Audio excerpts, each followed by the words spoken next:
कोल्हापुरात आता जीबीएस आजाराचा पहिला बळी गेलाय। चंदगड तालुक्यातील गौराबाई गावडे या 60 वर्षाच्या महिलेचा गुरुवारी संध्याकाळी जीबीएसमुळे मृत्यू झाला।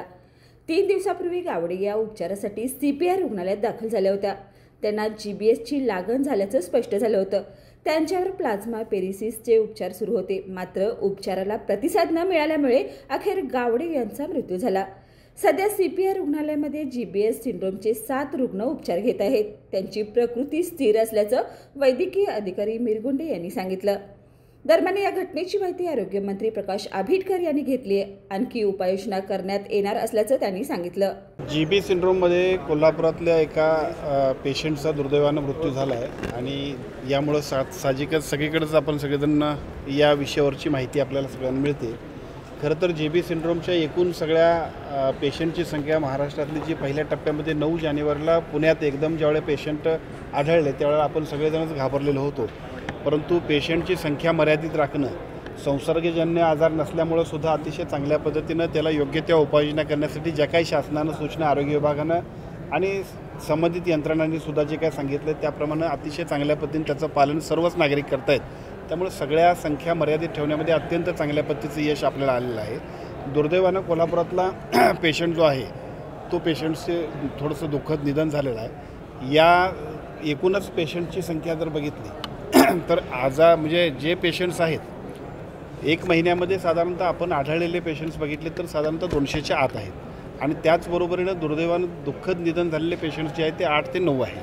साहजिकच या पेशंटची संख्या अतिशय कमी आहे। जे कोमॉर्बिड असतील पेशंट, अगोदरचे आजार असतील, प्रतिकारशक्ती कमी असेल तर अशा पद्धतीच्या सर्वच पेशंट्सना थोडीशी ही आजारामध्ये मृत्यूची भीती असते। अशाच पद्धतीनं दुर्दैवानं ही घटना घडली, परंतु या संपूर्ण जिल्ह्यामध्ये अगोदरपासूनच याबद्दलच्या पूर्वसूचना आरोग्य विभागाच्या वतीनं अत्यंत चांगल्या पद्धतीने दिल्या जातात।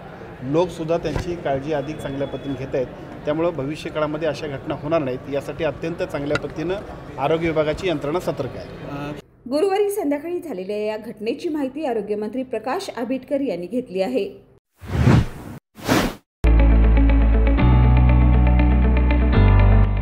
सौ अंबुबाई Patil English Medium School and Junior College,